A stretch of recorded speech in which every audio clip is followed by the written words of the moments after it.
সরাসরি শুরু করি আমাদের আজকের ঘটনা। তার আগে জানাই, যারা এখনো পর্যন্ত আমাদের চ্যানেলটি সাবস্ক্রাইব করেনি ওদেরকে সাবস্ক্রাইব করার অনুরোধ করব। আর আজকের এই ঘটনাগুলো যদি আপনাদের ভালো লাগে তাহলে অবশ্যই লাইক দেবেন, কমেন্ট করবেন এবং শেয়ার করবেন বন্ধুদের সাথে। চলুন চলে যাই ঘটনায়। যেভাবে লেখা আছে আমি সেভাবেই পড়ে শোনাচ্ছি। যারা শুনছেন তারা এই ঘটনাটি কে কিভাবে কোন ছাঁচে বসাবেন সেটা তাদের ব্যক্তিগত ব্যাপার, তবে এটা আমার জীবনের এক কালো অধ্যায় বলা যেতে পারে। আব্বুর চাকরির সুবাদে ট্রান্সফার হয়ে তখন ছিলাম মাগুরায় আমার ক্লাস 3 থেকে 8 পর্যন্ত বেড়ে ওঠা।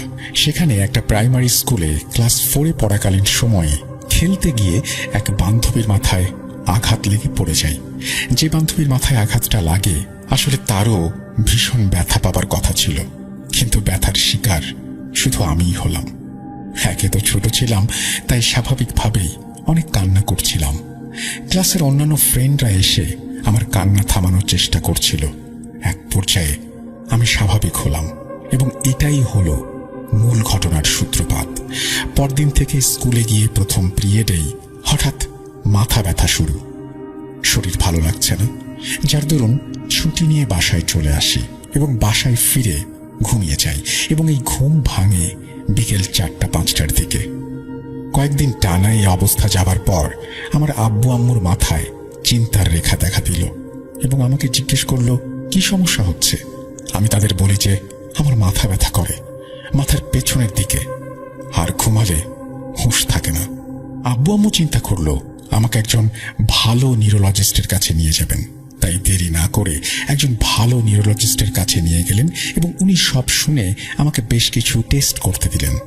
কিন্তু সব টেস্টেই দেখা গেল আমার কোনো সমস্যা নেই, আমি সম্পূর্ণ সুস্থ। তবে উনি জানালেন হয়তো মৃগী রোগের কোনো লক্ষণ দেখা দিচ্ছে। এসব বলে কিছু ওষুধ দিলেন, যা ছিল আসলেই অনেক হাই ডোজের ঘুমের ওষুধ। দিন দিন আমার শরীর ভাঙতে থাকে আর সারাদিন আমি শুধু ঘুমোতে থাকি। মাগুরা, যশোর, ফরিদপুর সব জায়গার নিউরোলজিস্ট দেখানো শেষ এবং সব রকমের টেস্ট করানো শেষ। এর মধ্যে আমার আর শুধু মাথা ব্যথায় সীমাবদ্ধ নেই, বিষয়টা চলে গেছে অজ্ঞানের পর্যায়ে। আমি শুধু সেন্সলেস হয়ে যেতাম এবং খিঁচুনি উঠত। তারপর কিছু সময় পর নিজে নিজে জ্ঞান ফিরত, তবে শরীর ভেঙে একদম কঙ্কালের মতো হয়ে গেল। একদিন অজ্ঞান হয়ে খিঁচুনি উঠে এমনই অবস্থা হলো যে আমাকে অ্যাম্বুলেন্সে করে ঢাকায় একটি নামকরা প্রাইভেট হাসপাতালে ভর্তি করানো হলো। সেখানে ডাক্তাররা আবারও অনেক টেস্ট করালেন। বরাবরের মতন কোনো রোগ না পেয়ে বিষয়টাকে মানসিক সমস্যার খেতাব দিয়ে আমাদের রিলিজ করে দিলেন। একে তো এত ডাক্তার, হসপিটাল করে অনেকগুলো টাকা খরচ হয়ে গেছে, তাই আব্বু আম্মুর দুশ্চিন্তা এখন চরম পর্যায়ে। তবে ঢাকা থেকে আসার পর আমি একটু সুস্থ হতে শুরু করলাম, যদিও এই সুস্থতা বেশি দিন টেকেনি। একদিন স্কুলে অজ্ঞান হয়ে গেলাম আর তারপর থেকে শুরু হলো আরো কিছু লক্ষণ। আমি সেন্সলেস থাকা অবস্থায় অনেক কথা বলতাম, এমনকি কিছু কথা এমন যা পরবর্তীতে নাকি সত্যিও হয়েছিল, যা আমি পরে শুনেছি। যেমন আমার বোনের রেজাল্ট। আমি বলে দিয়েছিলাম আমার বোনের রেজাল্ট কি হবে। তারপর কিছু জিনিস দেখা শুরু করলাম। মনে হতো জানালার কাছে দাদুর বয়সী হুজুরের মতন কেউ একজন দাঁড়িয়ে আছে আর আমাকে তার কাছে ডাকছে। এসব দেখে আমার মুখে শুনে আমার মায়ের চিন্তা 3 গুণে গিয়ে পৌঁছালো। এবার পরিচিত কিছু মানুষ বলল ওকে আপনারা একটু হুজুর দেখান। বিভিন্ন হুজুর দেখানো হলো, তারা পানি পড়া দেয়, তাবিজ দেয়, কাজ হয় না। আমার শরীর তখন তাবিজে পরিপূর্ণ হয়ে গিয়েছিল। গলায়, হাতে, কোমরে 3-4টা করে তাবিজ। ঠিক সেই সময় আমাদের পরিচিত এক আন্টি আম্মুকে জানালো ফরিদপুরের একজন কবিরাজ আছে, আমাকে যেন ওনার কাছে নিয়ে যাওয়া হয়। আব্বু এসব বিশ্বাস না করলেও আম্মু অনেকটা জোর করেই আমাকে তার কাছে নিয়ে যান। আমি ওনাকে দাদু বলে সম্বোধন করতাম, তবে উনি মাঝ বয়সী একজন লোক ছিলেন। উনি আমাকে দেখে আসন করে জানতে পারেন আমার উপর এক জিন নজর রাখছে। জিনটা অনেক রাগী, তবে জিনটা কোনো এক কারণবশত সরাসরি আমাকে ধরতে পারছে না, যার কারণে দূর থেকে নজর দিয়ে দিয়ে আমার এই হাল করছে। তো এর প্রতিকার চাইলে উনি আমাকে জানান যে আমাকে গোসল দেওয়া লাগবে, সেই বাবদ কিছু জিনিসপত্র লাগবে, আর ওনার কাছে টাকা দিয়ে দিলে উনি সবকিছুর ব্যবস্থা করবেন। নদীর পানি, জবা ফুল, এমন আরো অনেক কিছু। করছিলাম, যার কারণে আমার কি কি লেগেছিল সঠিক মনে নেই। উনি আমাকে বাড়ি থেকে একটু দূরে একটা বাগানের মধ্যে নিয়ে গোসল দিলেন। পানিটা ছিল একটা মাটির কলসে। উনি আমাকে বললেন, তোমার গায়ে পানি দেবার সাথে সাথে তুমি সোজা বাড়ির মধ্যে চলে যাবে, কোনো শব্দ শুনলেও পেছনে ফিরে তাকাবে না।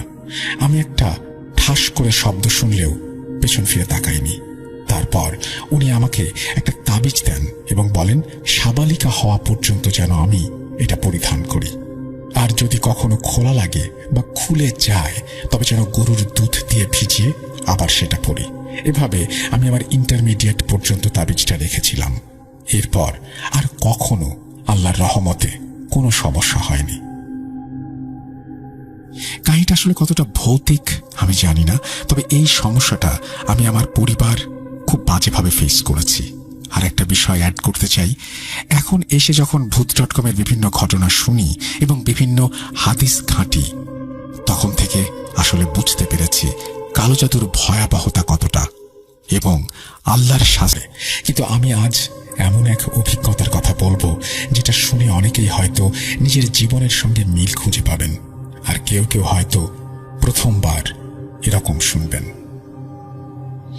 তখন আমরা একটা বাসা ছাড়তে বাধ্য হয়েছিলাম। কেন সেটা এই ঘটনার সাথে রিলেভেন্ট নয় তাই বলছি না। নতুন বাসার খোঁজ চলছিল। একদিন আব্বু এসে সুখবর দিলেন, একটা বাড়ি পাওয়া গেছে। খুব বেশি আশা নিয়ে নয়, বরং প্রয়োজনের তাগিদে আমরা গিয়ে বাসাটা দেখলাম। ওটা ছিল অনেক পুরনো, ভাঙাচোরা, দেয়ালের প্লাস্টার উঠে গেছে, জায়গায় জায়গায় স্যাঁতস্যাঁতে দাগ, এমন একটা বাসা। তবুও পকেটে টাকা না থাকলে পছন্দকে বিসর্জন দিতেই হয়। ভাড়া কম, লোকেশন মোটামুটি, তাই মনে মনে হিসেব কষে নিলাম সামাল দেয়া যাবে। কিন্তু প্রথম দিন বাড়িটায় ঢুকেই অদ্ভুত একটা গন্ধ নাকে এসে লাগলো। ঠিক বোঝাতে পারবো না, যেন বাসি কিছু, সঙ্গে আবার পোড়া ধোঁয়ার মতো একটা তীব্রতা মিশে আছে। উঠোনে জোরে, বারান্দায়, এমনকি রান্নাঘরের কোণে কোণে মুরগির হাড় পড়েছিল। মনে হচ্ছিল আশেপাশের কুকুর বিড়াল শিকার করে এনে এখানে বসে খায়। আমরা সবাই বুঝে গেলাম, যাই হোক না কেন বাড়িটাকে ধোয়া মোছা না করলে এখানে থাকা যাবে না। বাড়ির মালিক বলেছিলেন আগের ভাড়াটেরা 1 বছর আগে চলে গেছে, আর সেই থেকে বাড়িটা একদম ফাঁকা পড়ে আছে। টাকা পয়সার টানাটানিতে দরদাম বুঝে চাইতে চাইতেই আমরা ওটা নিয়ে নিলাম। তারপর শুরু হলো পরিষ্কার করার যুদ্ধ। বাইরে থেকে একজন কাজের লোক আনা হয়েছিল, কিন্তু আমরা নিজেরাও কোমর বেঁধে লেগে গেলাম। জঞ্জাল, ধুলো, লম্বা দিনের বদ্ধ গন্ধ, জলপোকা, শ্যাওলা সবকিছু মিলিয়ে এমন একটা অবস্থা যে শুধু পরিষ্কার করতেই 3-4টা দিন কেটে গেল। পরিষ্কার শেষ করে যখন আসবাবপত্র সরানো শুরু হলো, তাতেও আরো 3-4 দিন গেল। তাহলে এবার বুঝে নিন শরীর আর মন কিভাবে ভেঙে পড়েছিল আমাদের। ঠিক ওই সময় আমার বোর্ডের পরীক্ষা ছিল। একদিন পরীক্ষা, পরের দিন ঘর গোছানো, পরের দিন আবার এক্সাম। এভাবে 7-8 দিনের ভেতর আমাদের সবার অবস্থা কাহিল হয়ে গেল। অবশেষে আল্লাহ আল্লাহ করে আমরা শিফট করলাম। কিন্তু গিয়ে দেখি যে যাই করি কারোরই মনে এই বাড়িটার জন্য একটুও টান নেই, যেন বাড়িটা নিজে থেকেই মানুষকে দূরে ঠেলে দেয়। ভাই বেশি সময় বাইরে কাটাতে শুরু করলো, বলতো জানি না বাড়িতে আসার সময় মনটাই কেমন করে, আসতে ইচ্ছে করে না। আব্বু অফিস থেকে ইচ্ছে করেই দেরি করে ফিরতেন। আম্মি নানা অজুহাতে প্রতিবেশীদের ওদিকে চলে যেতেন। বাসায় তখন পড়ালেখার নামে আমি আর আমার ছোট বোন বেশি থাকতাম। আমার নিজেরও বাড়িতে থাকতে মন চাইত না, কিন্তু যাওয়ার কোনো জায়গা ছিল না। আর পরীক্ষার চাপ ছিল বলে বাইরে ঘুরে বেড়ানোর সম্ভাবনাও ছিল না। রাতের বেলা গোসলখানায় গেলে যেটা অনুভব করতাম সেটা ভাষায় ঠিক বোঝানো যাবে না। জানি যে আমি একা আছি, তবু মনে হতো কেউ যেন পেছনে দাঁড়িয়ে আছে। পানির কলের শব্দ থেমে গেলে যে নীরবতা তৈরি হয়, তার ভেতরও একটা ভারী উপস্থিতি টের পেতাম। মনে হতো চোখ রেখে কেউ তাকিয়ে আছে। গোসলটা ঝটপট শেষ করে দম না নিয়েই ছুটে বেরিয়ে আসতে ইচ্ছে করত। আর এটা শুধু আমার একারই না, আম্মি, ভাই, এমনকি ছোট বোনও এসব অস্বস্তির কথা বলতো। আমরা বুঝতে পারছিলাম না এটা কি আসলে জিন ঘটিত কোনো ব্যাপার, নাকি নতুন জায়গায় উঠলে যেমন একটু সময় লাগে তেমনই একটা ব্যাপার। অনেক সময় তো বাড়ি বদলালে অচেনা গন্ধ, বিভিন্ন শব্দ, নতুন দেয়াল সব মিলিয়ে মানুষ অস্বস্তি বোধ করে। আমরা চেষ্টা করছিলাম সবকিছুকে সেই ব্যাখ্যায় সাজাতে। এদিকে আমি প্রতিবেশীদের কাছ থেকে কিছু জানতে চেয়েছিলেন, কিন্তু মুখ ফুটে কেউ কিছু বলতে চাইছিল না। আমরা ভাড়াটে, মালিক থাকেন পাশের দিকেই। তিনি নাকি একটু রাগী স্বভাবের, কেউ তার সঙ্গে ঝামেলায় জড়াতে চায় না। সবাই শুনে শুনে বলল, ভালোই তো দেখাচ্ছে, আপনি থাকলে বুঝবেন। আমরা বাধ্য হলাম চুপ করে সেই বাড়িতে থাকতে। ভাড়াও বাজার দরের চেয়ে কম, সেই হিসেবেই থাকা আর ছাড়ার কোনো উপায়ও দেখছিলাম না। আমাদের পরিবার ছোট। ছোট বোনের বয়স তখন 5 বছর, ভাই আমার থেকে 2-3 বছরের বড়। আমি, ভাই, আম্মি, আব্বু আর আমার ছোট বোন। বাড়িটা বড়, প্রায় 6টা রুম, তাই 3টা রুম ব্যবহার করতাম, বাকিগুলো খালি থাকতো। শুক্রবারের দিন ভাই নামাজ পড়তে বেরোবার জন্য তৈরি হচ্ছিল। আমি তখন ওয়াশরুমে মাথায় পানি দিচ্ছিলাম। ছোট বোন ঘরে খেলছিল। হঠাৎ বাইরে তীব্র চিৎকার, সঙ্গে ছোট বোনের কান্না। আমি হাতের কাজ গুটিয়ে তাড়াতাড়ি বের হয়ে এলাম। দেখি ভাই উত্তেজিত, মুখ হাঁ হয়ে গেছে, বারবার একই কথা বলছে। ছোট বোন ভয় কুঁকড়ে গেছে। আম্মিও ছুটে এসেছে। ভাই বোঝাতে চাইছে, কিন্তু তার গলাটা কাঁপছে। আম্মির মুখেও ভয় স্পষ্ট। আমি বললাম, কি হয়েছে, এমন চিৎকার করছো কেন? বাচ্চাটাকে ভয় পাইয়ে দিয়েছ? ভাই কসম খেয়ে বলল, আমি উঁচু করে নামাজে যাচ্ছিলাম, তোমার ঘরের সামনে দিয়ে যেতে গিয়ে দেখি ছোট ওই আয়নার সামনে দাঁড়িয়ে। প্রথমে খেয়াল করিনি, পরে মনে হলো আয়নায় তার ছায়া পড়ছে না। আমি ফিরে এসে দেখি ছায়া আছে। ভাবলাম চোখের ভুল, আবার ফিরতে যাচ্ছি, দেখি আয়নায় 2টো মেয়ে। ভাই এক মুহূর্তের জন্য থেমে গেল। আমাদের ছোট তো একটাই, তাহলে আর একজনকে দেখতে ছোটটার মতো, কিন্তু চেহারা অন্যরকম। বেলা আব্বু নিকটবর্তী মসজিদে গেলেন, ইমাম সাহেবকে সব বললেন। তিনি কিছুক্ষণ চুপ থেকে জিজ্ঞেস করলেন, আপনারা কি ইরফান সাহেবের বাড়ি ভাড়া নিয়েছেন? আব্বু বললেন, হ্যাঁ ঠিক ওইটাই। ইমাম সাহেব আবার চুপ, তারপর বললেন, ওই বাড়িটা অনেকটা ধ্বংসপ্রাপ্ত, অনেকদিন বন্ধ ছিল। আব্বু বললেন, আপনি একদম ঠিক বলেছেন। ইমাম সাহেব বললেন, আমার 3 দিন সময় চাই, ইস্তেখারা করে জানাবো কি করতে হবে। 3টা দিন আমাদের কাছে যেন 3টা মাস। দিনটা কাটে আতঙ্কে, রাতে ঘুম আসে দোয়ার মধ্যে। প্রথম দিন সন্ধ্যা, আম্মি রান্নাঘরে ভাত বসাচ্ছেন, আমরা পাশে। হঠাৎ কেমন করে যেন পুরো হাঁড়িটা দুলে উঠে প্রায় আম্মির পায়ে পড়ে যাচ্ছিল। এই কয়েক ইঞ্চি দূর দিয়ে পড়ে তারপরে রক্ষা। আমি পেছনে সরে গিয়ে বসে পড়লেন। আমি দ্রুত পানি দিলাম। সবাই বোবা হয়ে তাকিয়ে রইলাম। দ্বিতীয় দিন বিকেল, আমি ছোটটার সঙ্গে খেলছিলাম। ভাই, আমি নিজের চোখে দেখেছি কালো একটা বেড়াল এসে চোখের সামনে বসে রইল।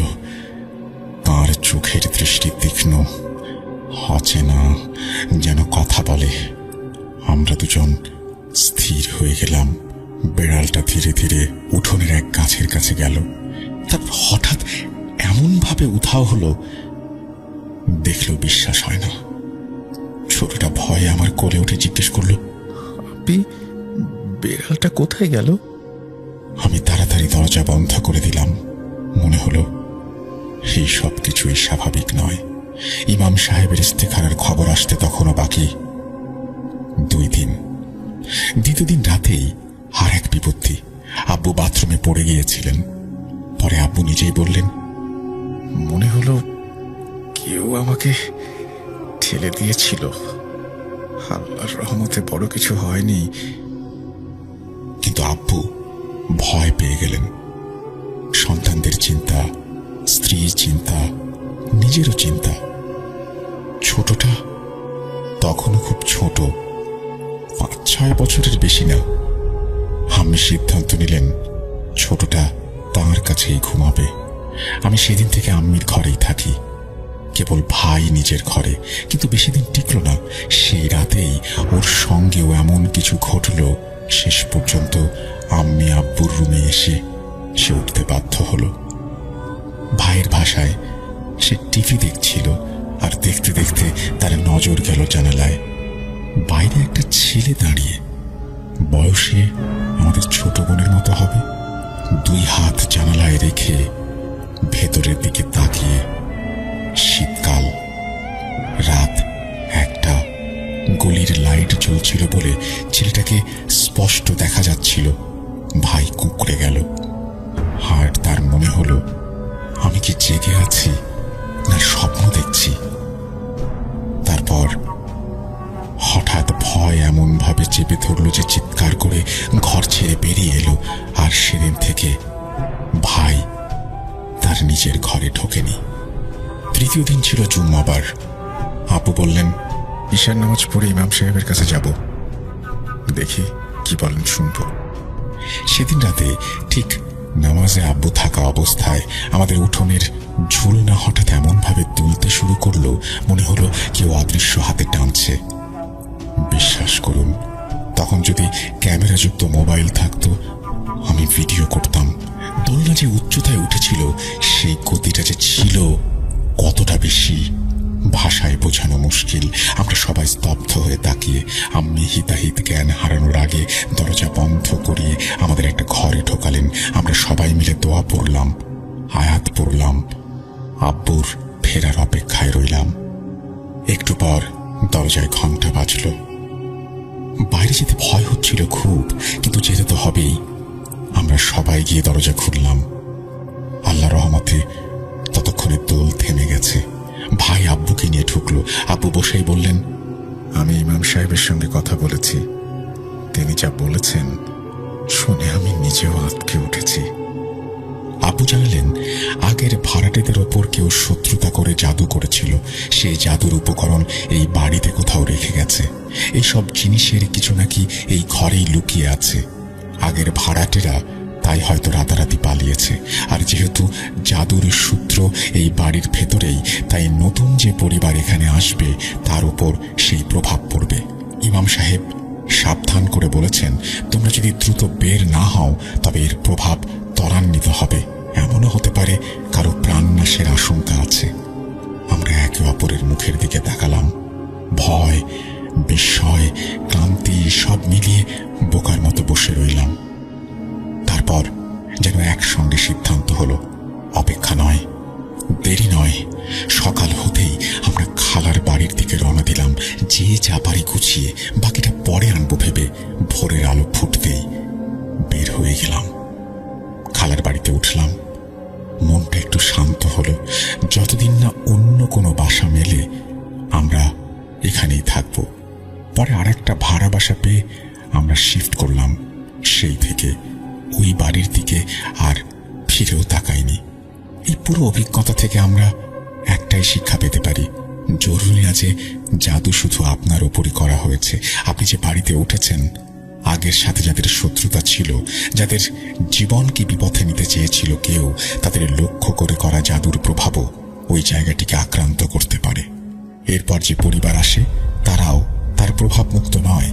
আমরা অনেক সময় নতুন বাসা নেওয়ার সময় ভাড়াটা, লোকেশনটা, দেয়ালের রং ঠিক আছে কিনা এসব দেখি, কিন্তু বাসাটার ইতিহাস, আগের ভাড়াটেরা কেন চলে গেল, তারা কতদিন ছিল, কোনো অস্বাভাবিক ঘটনার রেকর্ড আছে কিনা, এগুলো জানতে চাই না। আমার মনে হয় ব্যবহৃত কোনো বাড়ি নেওয়ার আগে সুযোগ থাকলে অন্তত প্রতিবেশীদের কাছ থেকে একটু খোঁজ খবর নেওয়া ভালো। কেউ যদি সরাসরি কিছু বলতে নাও চায়, তাহলেও ইঙ্গিতে অনেক কিছু বোঝা যায়। ঘরে ওঠার আগে আয়াতুল কুরসি, সূরা বাকারার প্রথম দিক, শেষ 2 আয়াত, সূরা ফালাক, সূরা নাস এসব পড়ে দোয়া করা যায়। আমরা কোরআন খানি করেছিলাম। ইচ্ছে ভালো ছিল, কিন্তু সময়টা ঠিক ছিল কিনা পরে বুঝেছি। এইসব বিষয়ে আগে বোঝাপড়া জরুরি। যাই হোক, আল্লাহ রহমতে আমরা বড় কোনো ক্ষতির আগেই বেরিয়ে এসেছিলাম। আজ যখন এই ঘটনাগুলো লিখছি এখনো মনে পড়লে শরীর কাঁপে। গোসলখানার সেই অনুভূতি, আয়নার সামনে দুটো মেয়ে, লনে দাঁড়িয়ে থাকা পোড়া মেয়ে, হাড় পোড়া গন্ধ, উঠোনে ছড়িয়ে থাকা মরা কবুতরের ছানা আর দুইটা কাক, রাতের অন্ধকারে বেড়ালের তীব্র কান্না, দেয়ালে পাথর পড়ার আওয়াজ, টেনে ঘষার মতো অনবরত শব্দ, ছোট বোনের ওরা মেরেছে বলা, শিশুর কান্না আর আজানের সঙ্গে সঙ্গে থেমে যাওয়া, জানালায় দুই হাত রেখে দাঁড়িয়ে থাকা সেই ছেলেটা আর ঝুলনার উন্মত্ত দুলনি। সবাই আজও মনে হয় জীবিত। আমরা কেউ নতুন কোনো ঘটনা ঘটায়নি। আমি ঘটনাটা শেয়ার করলাম এই আশায় যে আপনারা যদি কোনো ব্যবহৃত বাড়ি ভাড়া নেন তাহলে আগে একটু খোঁজ খবর নেবেন। শেষে একটা কথা, আমি নাদিয়া, আমি কোনো আলেম নই, কোনো ঝাড়ফুঁকও জানি না। আমি কেবল একজন সাধারণ মেয়ে যে এই ঘটনা ঘটার সময় ম্যাট্রিকের ছাত্রী ছিলাম। এই বলে তিনি তার ঘটনা শেষ করেছেন। আশা করছি এই ঘটনাটি আপনাদের ভালো লেগেছে। যদি ভালো লাগে অবশ্যই আমাদের জানাবেন। আমরা চলে যাব আমাদের পরবর্তী ঘটনায়। এটা কুষ্টিয়া জেলার ভেড়ামারা থানায়। এরপরে তিনি তার মোবাইল নাম্বার শেয়ার করেছেন, যেটি গোপন রাখার অনুরোধ। নমস্কার রাসেল ভাই, আশা করি অনেক ভালো আছেন। আমি 2013 সাল থেকে ভূত এফএম শুনতাম, তবে রেগুলার লাইভ শোনা হতো না। এখন প্রতিদিন শোনা হয়। আমি আজকে আমার সাথে ঘটে যাওয়া কিছু ঘটনা শেয়ার করব। লেখার মধ্যে অনেক ভুল থাকবে, সেজন্য আমি আগেই ক্ষমা প্রার্থী, কারণ এটা আমার লেখা প্রথম ঘটনা। আমি কোনো কথা না বাড়িয়ে ঘটনায় চলে যাচ্ছি। ছোট থেকেই আমি নাকি অনেক ভয় পেতাম, মানে মায়ের মুখে থেকে শোনা, আমি কোনো কিছু দেখলেই নাকি কান্না করতাম। এই ধরেন কালো কুকুর, কালো বেড়াল ইত্যাদি। তো আমি যখন প্রথম কলেজে উঠি তখন থেকেই আমি কিছু অস্বাভাবিক জিনিস ফিল করি। আমি কোনো একদিন সন্ধ্যার দিকে আমার বাসার পেছনে দাঁড়িয়ে কারোর সাথে ফোনে কথা বলছিলাম। বলে রাখি, আমার বাসার আশেপাশে অনেক গাছগাছালি ছিল। আমাদের ছোট একটা বাগান আছে, যেখানে আমার বাবা অনেক ধরনের গাছ লাগিয়ে তার পরিচর্যা করেন। আর তার পাশেই ছিল একটা ছোট বাঁশঝাড়, যা আমাদেরই, আর তার পেছনে অনেক বাঁশঝাড় যেটা অন্য মানুষের। তো এর আগেও এইখানে অনেক কিছু ঘটেছে অনেকের সাথেই। এখানে বহু বছর আগে একটা মন্দির ছিল, যেটা আমার দাদুদের ছিল। আর আমার দাদুদের অনেক সম্পত্তি ছিল, যেটা অনেক মানুষ জোর করে দখল করে নিয়েছিল। যুদ্ধের আগে আমাদের পরিবারের অনেক পরে আমি একটু জল খেয়ে আবার ঘুমানোর চেষ্টা করি, কিন্তু আমার ঘুম আসছে না। আমার শরীর অনেক কাঁপছে, আমি ঘেমে গেছি। আমার মনে হচ্ছে আমার বুকে কেউ ভারী একটা কিছু দিয়ে রেখেছে। আমি আমার ঈশ্বরের নাম নিতে থাকি মনে মনে, আর কখন যে ঘুমিয়ে পড়ি জানি না। আমি স্বপ্নে দেখি আমাকে কেউ ডাকছে, আমার নাম ধরে ডাকছে। আমি বাইরে তার সাথে হেঁটে যাচ্ছি পেছন পেছন, আর সে আমাকে বলছে, আর চল, অনেক পথ বাকি, তোকে নিয়ে আমরা অনেক দূরে চলে যাব। আমি স্বপ্নের মধ্যেই তাকে জিজ্ঞেস করি, আমি কোথায় যাচ্ছি? আমাকে কেন নিয়ে যাচ্ছ? আমি বাসায় যাব, আমাকে বাসায় রেখে আসো। তখনই আমি স্পষ্ট গলায় শুনলাম আমাকে কেউ বাইরে থেকে ডাকছে, নিলয়, নিলয়, বাইরে এসো, তোমাকে নিয়ে যাব। আমি তখন চিৎকার করে উঠি, আর পাশের রুম থেকে আমার মা চলে আসে। আমি দরজা খুলে দিতে আমাকে বলে, কি হয়েছে? আমি বলি, অনেক বাজে একটা স্বপ্ন দেখেছি তো। এরপর আমাকে বাইরের মগে রাখা জল আর এক চিলতে লবণ খাওয়ায় মা। গ্রামের প্রচলিত প্রথা, কেউ ভয় পেলে তাকে বাইরের একটু জল আর লবণ খাওয়ালে নাকি ভয়টা কেটে যায়। তো সেই দিন মা আমার সাথেই থাকে, আর কোনো সমস্যা হয় না। তার পরের দিন একটা চাচির কাছে মা আমাকে নিয়ে যায় ঝাড়ফুঁক করানোর জন্য। সেই চাচিকে আমি সবকিছু বলি, এবং আমাকে তিনি বলেন রাতে ঠিক 12টার পরে আয়না না দেখতে, মানে আয়নার সামনে যেন আমি না যাই এবং আয়নার দিকে না তাকাই। এটা কেন বলেছেন আমি জানি না। আমি রাতে গেম খেলতাম এবং ঘুমানোর আগে প্রতিদিন বাথরুম থেকে এসে আয়নার সামনে দাঁড়িয়ে নিজেকে দেখে তারপর ঘুমাতাম। কিন্তু এটা উনি কিভাবে জানলেন? আমি রাতে আয়না দেখা বন্ধ করে দিলাম। বহুদিন আমার সাথে আর কিছু হয়নি, তবে অনেক দিন পর রাতে হঠাৎ করে অ্যাম্বুলেন্সের সাউন্ডে আমার ঘুম ভেঙে যায়। শুধু আমার না, আমার মা বাবারও ঘুম ভেঙে যায়। আমি বাইরে গিয়ে দেখতে চাই কার কি হলো, কোথা থেকে আসছে শব্দটা। সেই মুহূর্তে আমি দেখি আমার সামনে দিয়ে আমার মা মধ্যে নেই। তো তিনি পানি পড়া দিয়ে দিলেন, আর কিছু নিয়ম কানুন শিখিয়ে দিলেন, আর কোনো সমস্যা হয়নি। তার অনেক দিন পরে আমাদের এলাকায় একজন মারা যায়। তো আমরা আমাদের ধর্মের রীতি অনুযায়ী তাকে শ্মশানে নিয়ে যাই। বলে রাখি, সেদিন অনেক বেশি রাত হয়ে গিয়েছিল। আমরা শ্মশানে পৌঁছাতে পৌঁছাতে রাত প্রায় 12টা। তাকে যথারীতি পোড়ানোর সব কার্যক্রম শুরু করে দেওয়া হয় এবং খুব অল্প সময়ের মধ্যেই তাকে চিতায় উঠানো হয় পোড়ানোর জন্য। আমি আমার বন্ধুদের সাথে ওই দিকে গিয়ে বসে গল্প করছিলাম। অনেক রাত হয়ে যাওয়ায় এক বন্ধু আমাকে বলল, ঘড়িতে কয়টা বাজে দেখতে। আমি তাকে জানালাম 2:30। আমরা সবাই বলা বলি করছিলাম, আজকে অনেক রাত হয়ে গেল, কালকে সারাদিন ঘুমাতে হবে। এই সব নিয়ে আমাদের মধ্যে বেশ কিছুক্ষণ কথা হয়। তার একটু পরেই আমি ফেসবুকে স্ক্রলিং করছিলাম। হঠাৎ করেই আমি আমার ফোনের সময়ের দিকে তাকাতেই দেখি রাত 4টা বাজে। এটা দেখে আমি তো অবাক। একটু আগে দেখলাম 3টাও বাজেনি। এত তাড়াতাড়ি 4টা বাজলো কিভাবে? আমি আমার এক বন্ধুকে বললাম, দেখ তো তোর ফোনে কয়টা বাজে। সে দেখে বলল, ফোনে 2:47 বাজে। আমি তখন তাকে আমার ফোনের দিকে তাকাতে বললাম এবং বললাম, আমার ফোনে দেখ 4টা বাজে। পুরো 4টা 2 মিনিট হয়ে যাওয়ার পরেও দেখি সেই 4টাই বেজে আছে। এইবার আমি ভাবলাম হয়তো আমার ফোনের সমস্যা। আমি আমার সেটিংয়ে গিয়ে চেক করতে লাগলাম সব ঠিক আছে কিনা। ওইখানে সব ঠিকই ছিল, কোনো সমস্যা নেই। আর আমার ফোনটা একটু ভালো হওয়ায় এমন সমস্যা হওয়ার কথাও না। আমার তখন কেমন যেন সবকিছু অস্বাভাবিক লাগছিল। মনে হচ্ছে আমার ঘাড়ে কেউ চাপ দিচ্ছে, কেউ মনে হচ্ছে আমার বুকে চাপ দিচ্ছে। আমি ঘামতে শুরু করি, আমার মাথা ঘুরতে শুরু করে, আমার ফোনটা হাত থেকে পড়ে যায়। আমি কেমন যেন করছি এই ভেবে 3-4 মিনিট হয়ে যাওয়ার পরে কিভাবে যেন আমি স্বাভাবিক হয়ে যাই আর ফোনটা তাড়াতাড়ি করে অফ করে ফেলি। ফোনটা অফ করে আবার যখন অন করলাম দেখি 4টাই বেজে আছে। আমি আবারও ফোনটা অফ করি। এভাবে 2-3 বার অফ অন করার পরে ঘড়ির সময়টা ঠিক হয়ে যায়। আমি আমার বন্ধুদের বললাম, আমি বাসায় যাব, তোরা কেউ আমার সাথে যাবি? এইখানে একটা কথা বলে রাখি, আমাদের বাসা থেকে শ্মশান প্রায় 2-2.5 কিলোমিটার হবে। বন্ধুদের মধ্যে একজন বলল, পাগল হয়েছিস?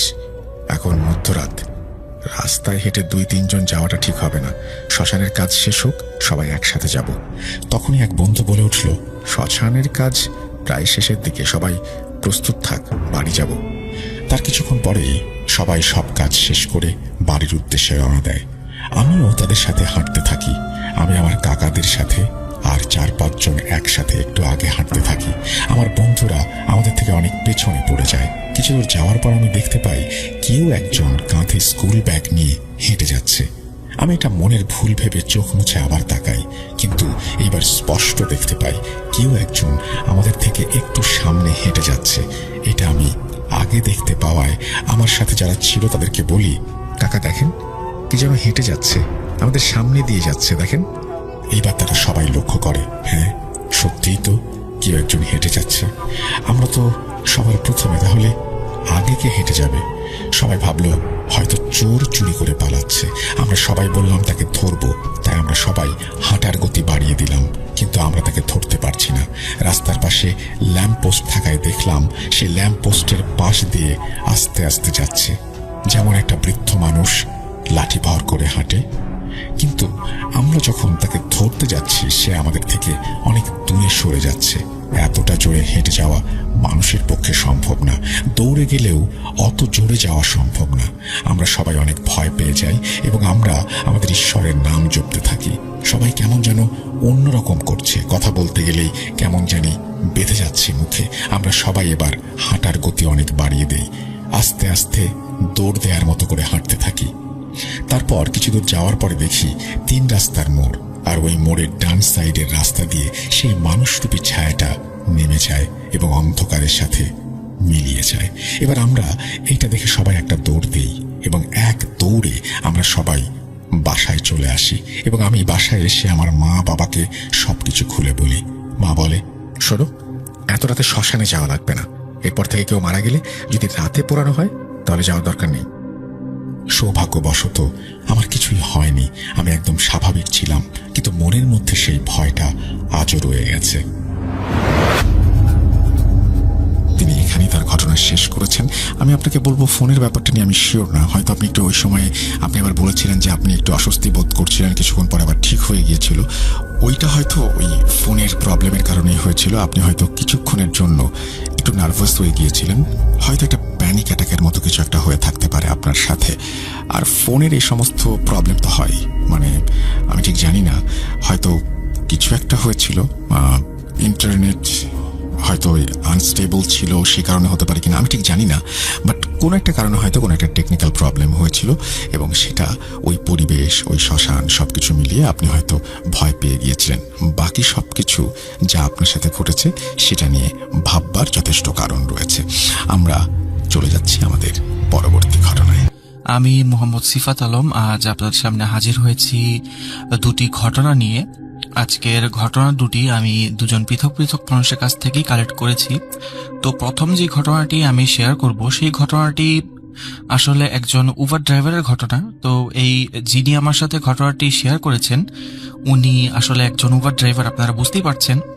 তো উনার ঘটনাটি উনি আমাকে যেভাবে বলেছেন আমি সেভাবেই শেয়ার করছি। তার আগে বললেন, এছাড়া কি আর কোনো সমস্যা তোমার আছে? তখন আমি বললাম যে না, টাকার সমস্যা ছাড়া বর্তমানে আলহামদুলিল্লাহ আর কোনো সমস্যা নেই, পরিবারে সুখ শান্তি সবই আল্লাহর রহমতে আছে। তখন উনি আমাকে এমন একটা কথা বললেন যেটা মানে আমি শুনে খুবই অবাক হয়ে গেলাম। উনি আমাকে বললেন, আচ্ছা তোমার তো আরো একটা সমস্যা আছে, যেটা কথা তুমি আমাকে বললে না। তখন আমি বললাম যে না না, আমার আসলে বলার মতো আর কোনো সমস্যা এই মুহূর্তে নেই। তো উনি আমাকে তখন বললেন যে না, তোমার একটা সমস্যা আছে, তুমি যেহেতু বলছো না আমি বলি তোমাকে। তখন আমি বললাম জি হ্যাঁ বলুন। উনি বললেন যে আমি দেখলাম কিছুক্ষণ আগে যখন বাইরে গেলে তখন তুমি কিছুটা খোঁড়াতে খোঁড়াতে গেলে, তোমার ডান পায়ে মনে হয় কোনো সমস্যা আছে তাই না?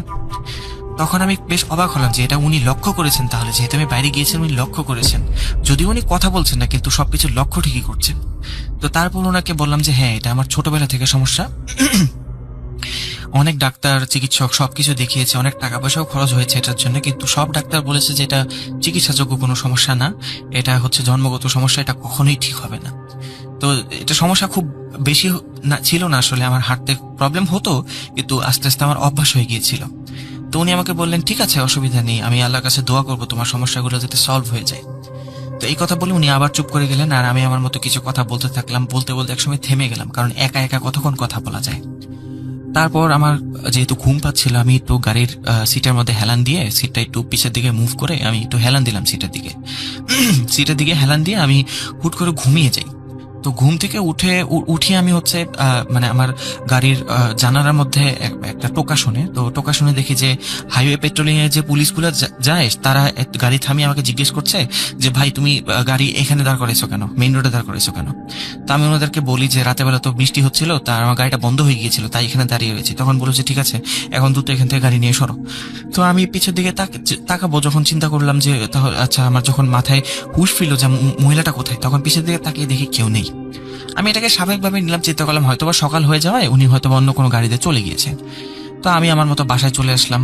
মনটা কিছুটা খারাপ ছিল যে উনি আমাকে তো যাওয়ার আগে ভাড়াও দিয়ে গেলেন না, আমার তো সারা রাতে জার্নিটাই লস হয়ে গেল, আর টাকা পয়সা যে দরকার ছিল কিছু সেটাও তো এলো না, এখন তো আবার ধার দেনা করতে হবে। তো এইরকম মন খারাপ করে বাসায় আসলাম। এসে হচ্ছে গাড়ির ব্যাকডোর মানে ব্যাক স্টোরেজ থেকে জিনিসপত্র বের করতে যাবে, এমন সময় খেয়াল করলাম আমার গাড়ির ব্যাক ডোরে মানে ব্যাক স্টোরেজের মধ্যে দুইটা সোনার বার, মানে স্বর্ণের বার, বড় বড় স্বর্ণের বার। আমি এটা দেখে খুব অবাক হলাম, মানে চিন্তা করছিলাম যে এটা কিভাবে এলো এখানে। আমি স্বর্ণের বার দুটো হাতে নিয়ে দৌড়ে আম্মুর কাছে যাই, আম্মুকে গিয়ে বলি যে আম্মু দেখো গাড়ির ভিতরে দুটো স্বর্ণের বার পেয়েছি। তখন আম্মু স্বর্ণের বার দেখার থেকে আগে আম্মু যেটা খেয়াল করেন সেটা হচ্ছে আমার পা। আম্মু বলে কি ব্যাপার, তুমি পা সোজা অবস্থায় কিভাবে দৌড়ে এলে? আমি তখন খেয়াল করি যে আসলেই তো আমার পা তো আর বাঁকা নেই, আমি তো সোজা অবস্থায় দৌড়ে আসলাম, আমার পা ঠিক হয়ে গিয়েছে। আমি চিন্তা করতে থাকি যেটা কিভাবে সম্ভব যে ডাক্তাররা এত চেষ্টা করেও যেখানে আমার পা ঠিক করতে পারেননি। আমি 1 থেকে 5 পর্যন্ত গুনবো, ঘরের লাইটটা বন্ধ করে দিবি, পারবি? তখন শাহরিয়ারের সেই চরপাড়ার কাজিন মুখে একটা মুচকি হাসি দিল, শয়তানি একটা হাসি দিয়ে সে কি করলো, সোফাতে বসে পড়লো। শাহরিয়ারের বাকি যে কাজিনটা ছিল সেও সোফাতে বসে পড়লো। তখন শাহরিয়ার গুনা শুরু করলো, 1 2 3 4 কিন্তু 5 বলাটাকে ওর নিজের মনেই যেন কিরকম একটা মানে ভয় কাজ করছিল যে আমি কি 5 বলবো নাকি বলবো না। তো তারপরে হচ্ছে সে ভয়ে ভয়ে 5টা বলেই দিল, এবং ওর 5 বলা শেষ হওয়ার পরে যখন হচ্ছে লাইট বন্ধ হলো না, তখন সে তার কাজিনের দিকে তাকিয়ে বলে কি, তুই না খুব বড় জিন, একটা লাইট বন্ধ করতে পারিস না, তুই কিসের জিন, এখনই প্র্যাঙ্ক বন্ধ কর। এই কথা বলার সাথে সাথে শাহরিয়ার মাথার পেছন থেকে ঠিক করে একটা আওয়াজ আসলো সুইচ বন্ধ করার, এবং রুমের লাইটগুলি বন্ধ হয়ে গেল। এখানে বলে রাখা ভালো যে শাহরিয়ারের সেই কাজিনের বাসায় ওরা যে টিভি লঞ্চে বসেছিল, সেই টিভি লঞ্চে যে সোফা সেট আছে, সেই সোফা সেটে শাহরিয়ার যেখানে বসেছিল তার পেছনে ছিল রুমের লাইটের যে সুইচ বোর্ড সেটা, এবং বাকি 2 জন কাজিন যেখানে বসেছিল সেখানে কোনো লাইটের সুইচ বোর্ড ছিল না। তো শাহরিয়ার কিছুটা ভয় পেয়ে যায় এটা কিভাবে হলো। তো ও চিন্তা করতেছে কি যে লাইট জ্বলে না, কি কারণে লাইট জ্বালাবো কিভাবে, কিন্তু ওর মাথায় তখন এটা নাই যে তার মাথার পেছনেই সুইচ বোর্ড। এরপরে সে কিছুটা সাহস করে সুইচ বোর্ডটা জ্বালালো। সুইচ বোর্ড জ্বালানোর পরে সে দেখলো কি তার সেই কাজিনটা স্বাভাবিক হয়ে গেছে ইতিমধ্যে। যখন বাকি 2 জন কাজিন মিলে তাকে বলল যে এই ধরনের কাজ কিভাবে হলো, সে কিছুই মনে করতে পারে না, অ্যাজ ইউজুয়াল তার কিচ্ছু মনে নেই। সে বলে কি এমন ভাবে আচরণ করছে কি যে কিছুই হয় নাই, তারা একসাথে বসে বসে আড্ডা দিচ্ছিল, দ্যাটস ইট, আর কিচ্ছু হয় নাই। তখন শাহরিয়ার কি করলো, বললো কি আচ্ছা ঠিক আছে চলো, অনেক আড্ডা হইছে, এবার চলো রাত্রেবেলা ঘুমাতে যাই আমরা। তো ওরা ঘুমাতে চলে গেল। পরদিন সকালবেলা যখন শাহরিয়ার ঘুম থেকে ওঠে, তখন তার শরীরটা কেমন যেন খুব ভারী মনে হচ্ছিল, তার কাছে খুবই ভারী। শরীর নিয়ে সে উঠতে পারছে না, আর শরীরটা মানে খুব খারাপও লাগছিল, তার মনে হচ্ছিল সে সিক বা অসুস্থ। সে তার মাকে ফোন করে আবার বলল কি ভাইয়াকে পাঠিয়ে দাও, আমাকে যেন নিয়ে যায়। তো মোটামুটি 20-30 মিনিটের মধ্যে তার ভাই এসে তাকে নিয়ে চলে গেল, এবং তার বড় ভাই ছিল তার সাথে খুবই ফ্র্যাঙ্ক এবং খুবই ফ্রেন্ডলি। তো ফ্রেন্ডলি এবং ফ্র্যাঙ্ক হওয়ার কারণে সে এই বিষয়গুলি তখন তার বড় ভাইয়ের সাথে শেয়ার করে, আগের রাতের ঘটনা, প্রথম রাতের ঘটনা, এরপরে 5-6 মাস রাত অর্থাৎ গত রাতের ঘটনা সবকিছু শেয়ার করে। এইগুলো শুনে তার ভাই হচ্ছে তাকে বকাবাদ্দি করতে থাকে যে তুমি যদি এরকম ফেসই করছো তাহলে তুমি আগে আমাকে কেন বলো নাই, বা ওই বাসায় আবার যাওয়ার কি দরকার ছিল তোমার। তখন শাহরিয়ার ভাই বলে কি যে যদি আগে বলতাম তাহলে তো আমাকে আর তোমরা ওই বাসায় যেতে দিতা না, তখন কি করতাম, এই কারণে তোমাদেরকে কিছু বলি নাই। তখন শাহরিয়ার ভাইয়ের যে বড় ভাই আছে উনি কি করলেন, নিজের একটা বন্ধুকে ফোন করলেন। ফোন করে বললেন কি যে আমার ভাইয়ের তো এরকম এরকম প্রবলেম, তুই কি কোনো হুজুরের সন্ধান জানিস কিনা, কারণ তুই তো এই সমস্ত জিনিস নিয়ে স্টাডি করিস। তখন তার বন্ধু বলল কি হ্যাঁ আছে তো, আমি হচ্ছে যোগাযোগ করিয়ে দিচ্ছি। আচ্ছা থাক, যোগাযোগ করানো লাগবে না, তোমরা বিকালবেলা চলে আসো, পাটগুদাম নামের একটা জায়গার কথা বললো, সেখানে চলে আসো, ওখানে একটা মসজিদ আছে, মসজিদের পেছনে একটা বাসা আছে, সেই বাসাতেই একটা হুজুর থাকে, সে ওখানে কাজ করে, তো চলো ওখানেই যাব। তো বিকেল বেলার পরে সন্ধ্যে টাইমে তারা চলে গেলেন সেই হুজুরের আস্তানাতে। কিছু মানুষ ছিল, মোটামুটি ভিড় ছিল, বাট বাহির থেকে দেখে বোঝার কোনো উপায় নাই যে এখানে আসলে কোনো একটা হুজুর এরকম কাজ করে থাকে। তো ওনারা কি করলো, ভেতরে চলে গেল। ভেতরে যে মহিলারা বা পুরুষ মানুষ যাদের সমস্যা ছিল তারা বসেছিল টোকেন হাতে নিয়ে। তো ওনাদের কোনো টোকেন লাগলো না, যেহেতু শাহরিয়ার ভাইয়ের বন্ধুর পরিচিত সেই হুজুরটা। তো উনি কি করলেন, শাহরিয়ারের ভাই এবং শাহরিয়ারকে নিয়ে ভেতরে চলে গেলেন। তো হুজুরের কাছে যেতেই শাহরিয়ারের শরীরটা কেমন যেন খুব ভারী ভারী লাগছিল। সে খুব কষ্টে নিজের যে কনসিয়াসনেসটা আছে সেই কনসিয়াসনেস সে ধরে রাখছিল অনেক কষ্ট করে। ওর মনে হচ্ছিল ও এখন হয়তো বা অজ্ঞান হয়ে যাবে, কিন্তু তারপরও সে অজ্ঞান হয়নি।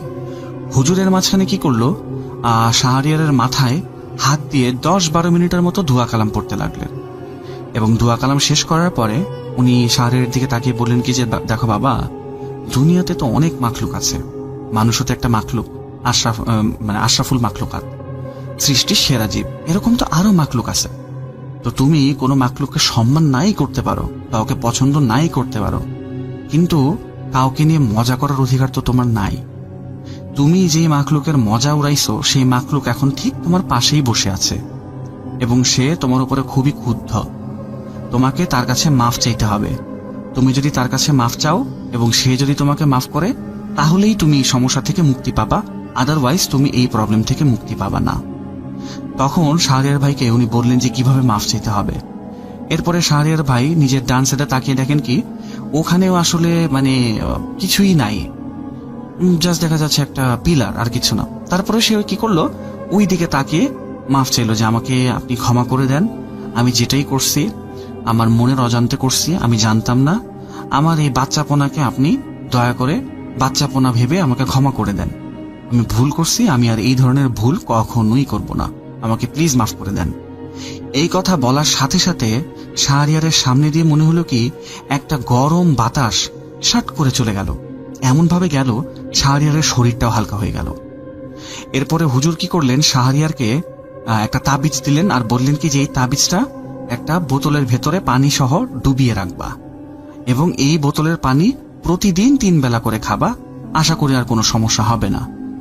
এরপরে শাহরিয়ার বেশ কতবার তার সেই খালাতো ভাইয়ের বাসায় গেছে, চরপাড়ার কাজিনের বাসায়, কিন্তু কোনো ধরনের সমস্যা সে আর কখনোই ফেস করে নাই। ইভেন তার চরপাড়ার যে কাজিনটা ছিল সেই কাজিনটার আচরণ আর কখনো চেঞ্জ হয় নাই। এখানে আপনারা একটা কথা জিজ্ঞাসা করতে পারেন যে শাহরিয়ারের বড় ভাইয়ের বন্ধু যখন সেই হুজুরের সাথে কথা বলেছেন, হুজুর হয়তো বা সেখান থেকেই জানেন বিষয়টা যে শাহরিয়ার মজা উড়িয়েছিল, কিন্তু শাহরিয়ার আমাকে উঠলো বাড়ির এবং আমি জানালা দিয়ে উকি মেরে কাউকে দেখতে পেলাম না। খাটে এসে শুয়েছি, আবারও কলিং বেলের আওয়াজটা যেন বেজে উঠল এবং উঠে দেখি একটা চেনা মুখ, তার পাঞ্জাবিটা রক্তে লাল। আমি যেন ভয়ে তাড়াতাড়ি করে বিছানায় ফিরে এলাম। এ তো সেই রুদ্র যে হঠাৎ আমার বাড়িতে এসেছিল। কলিং বেল বাজাতে দরজাটা খুলে দিতেই আমাকে ঠেলে ভেতরে ঢুকে নিচের দরজাটা বন্ধ করে দিয়ে বলল, পুলিশ আমার পেছনে পড়ে আছে রে, ওরা আমাকে গুলি করে মারবে, এমনই অর্ডার আছে।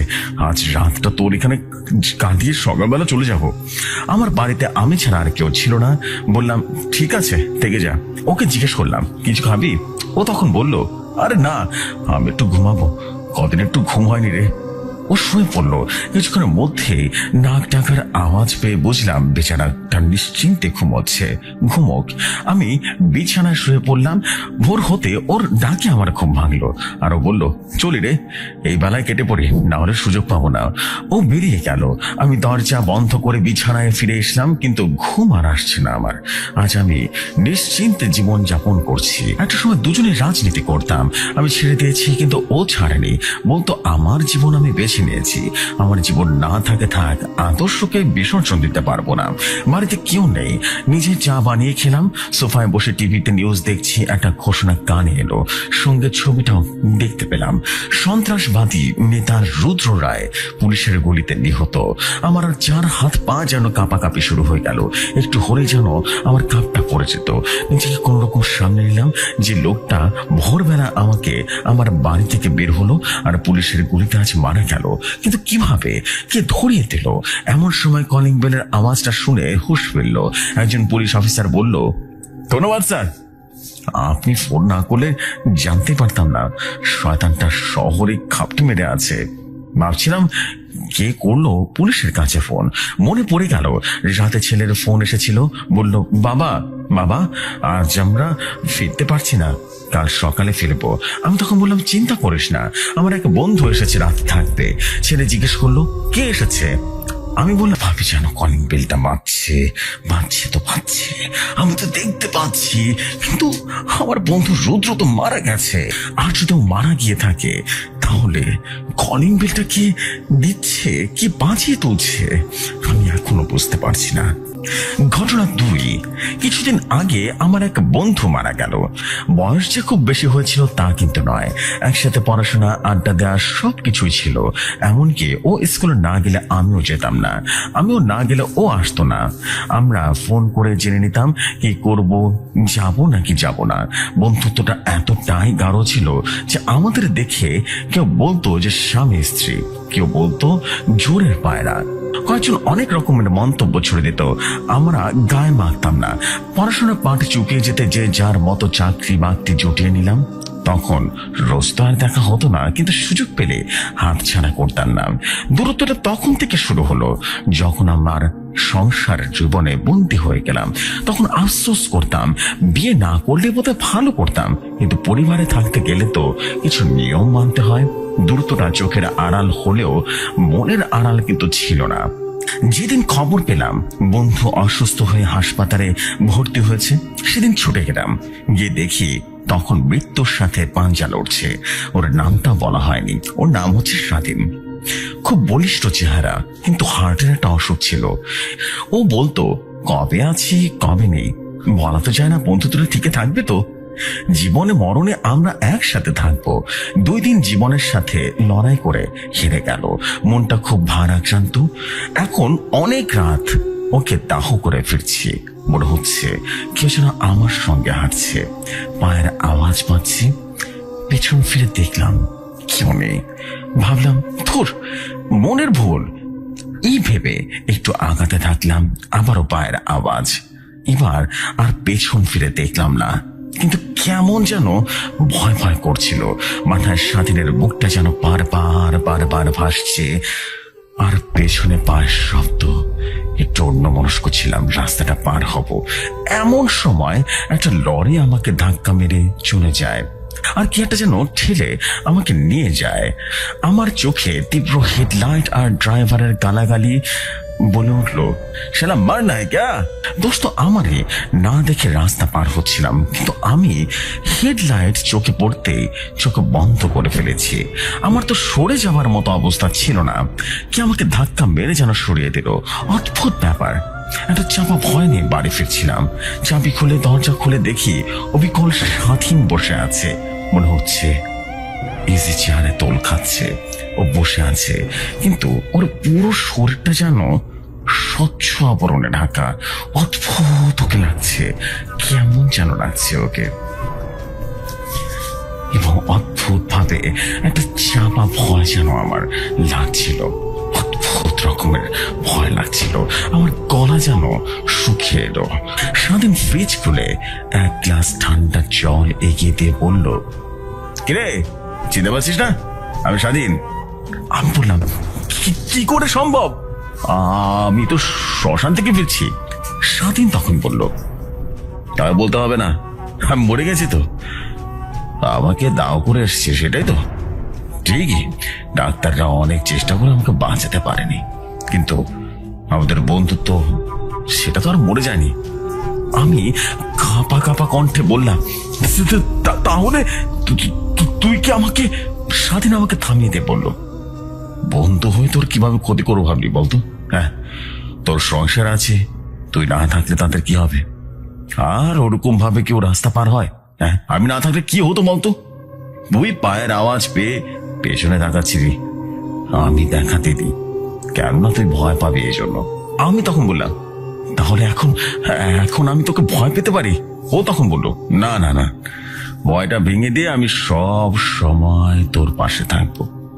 আমরা কথা দিয়েছিলাম, জীবন মরণে আমরা কোনোদিন কাউকে ছেড়ে যাব না।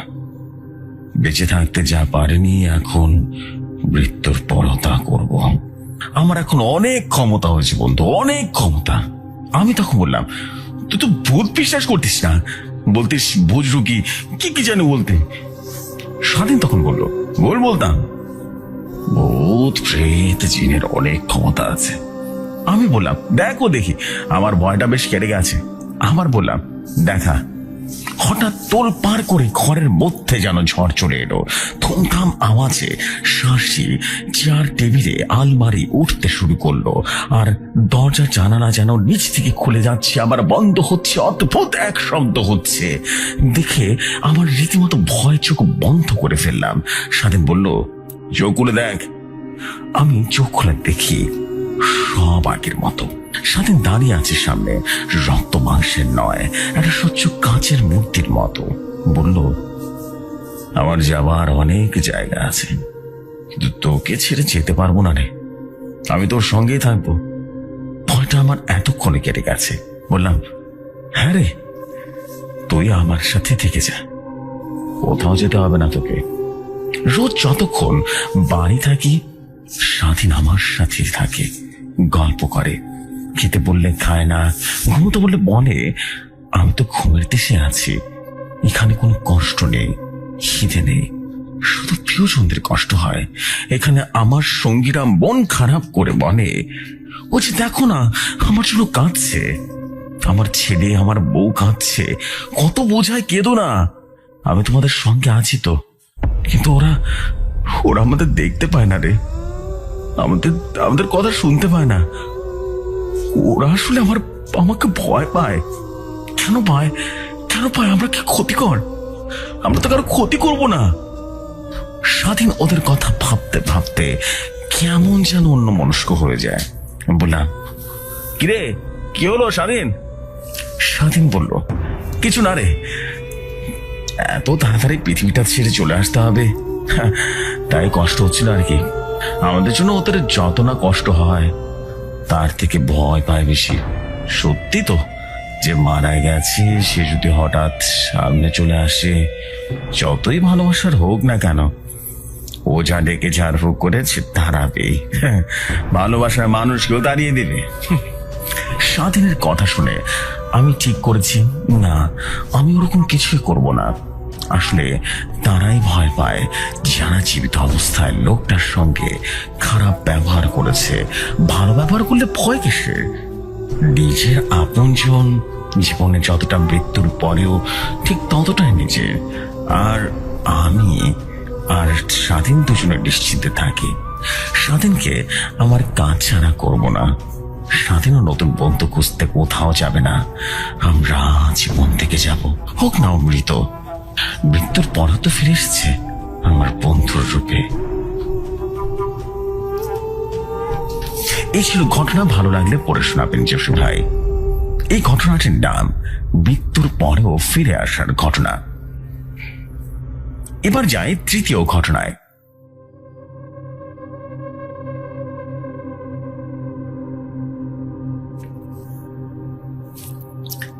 অঙ্কটা কিছুতে মিলাতে পারছে না স্বপ্না। বারবার চেষ্টা করছে, কোথাও একটা ভুল হচ্ছে। এই অঙ্ক যে আগেও করেছে বাড়ির মাস্টার মশাইয়ের কাছে। মাস্টার মশাই ওদের স্কুলের প্রাক্তন টিচার, আজকাল প্রাইভেট টিউশন করেন। খুব নাম ডাক আছে ওর। অঙ্ক শিখে আজ অব্দি কেউ ফেল করেনি। আজ মাস্টার মশাই না এলে কি করে কাল খাতা জমা দেবে? অনেক বকুনি শুনতে হবে। মাস্টার মশাই শরীর খারাপ, তাই কদিন আসতে পারবে না জানিয়ে দিয়েছেন। ভাল লাগছে না। ঠিক এই সময় মাস্টার মশাইকে শরীর খারাপ করতে হলো। বাইরে অঝোর ধারায় বৃষ্টি পড়ছে, মেঘ ডাকছে, বিদ্যুৎ চমকাচ্ছে। উপরে বাবা মা টিভি দেখছে। স্কুলে বলেছে যারা হোম টাস্ক করে আনবে না তারা সবাই অবশ্যই প্যারেন্টস মিটিং এ জানানো হবে। ও জানে এই মিটিং এ বাবা মায়েদের অনেক কথা শুনতে হয়। স্বপ্না দেখেছে দিদিমণিরা কি ভীষণ ভাবে অভিভাবকদের কথা শোনায়। আজ অব্দি স্বপ্নাকে অবশ্য ওরকম অবস্থায় পড়তে হয়নি, কিন্তু কাল অঙ্কটা না করলে ওকে সহ ওর বাবা মাকেও কথা শুনতে হবে। হঠাৎ জানালাতে দেখলো একটা কালো ছাতা ওর পড়ার ঘরের দিকে এগিয়ে আসছে। ছাতাটা চেনা, ওটা তো মাস্টার মশাইয়ের ছাতা। স্বপ্না হাত ছেড়ে বাঁচলো। যাক বাবা, এবার মাস্টার মশাই থেকে অঙ্কটা দেখে নিতে পারবে। মাস্টার মশাই ছাতাটা বাইরে রেখে দিলেন এবং ঘরে ঢুকলেন। জিজ্ঞেস করলেন, পড়া ঠিক মতো করেছো তো নাকি? স্বপ্না বলল, হ্যাঁ মাস্টার মশাই, কোনো অসুবিধা হচ্ছে না তো। খালি অঙ্ক চার কিছুতেই মেলাতে পারছি না, একটু দেখিয়ে দিবেন। কই দাও দেখি। স্বপ্না খাতাটা মাস্টার মশাইকে দিল। মাস্টার মশাই অঙ্কটা বোঝাতে লাগলেন। স্বপ্না জিজ্ঞেস করলেন, আপনার শরীর কেমন আছে এখন? মাস্টার মশাই বলল, ভালো। স্বপ্না শুনলো, কিন্তু গলাটা কেমন যেন খনখনা লাগছে।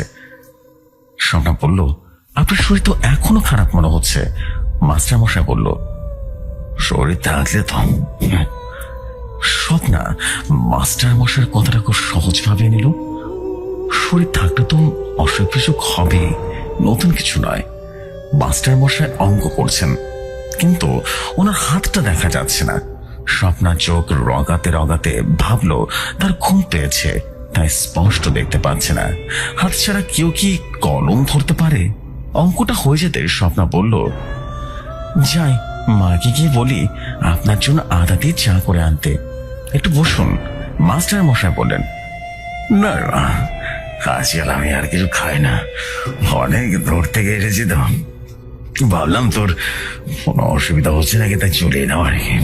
স্বপ্না বলল, আপনার তো অসুখ হয়েছিল, এর মধ্যে আবার কোথায় গিয়েছিলেন? মাস্টার মশাই বললেন, অসুখের জন্যই তো যেতে হলো, সে অনেক দূর।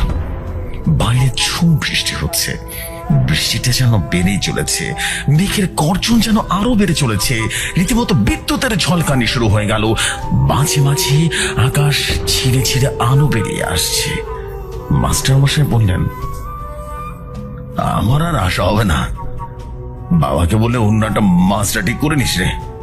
স্বপ্ন প্রায় কাঁদো কাঁদো কণ্ঠে বলল, না না মাস্টার মশাই, আপনি ছাড়া আমি আর কারো কাছে পড়তে পারবো না তো। মাস্টার মশাই বললেন, কিন্তু আমাকে যে যেতেই হবে।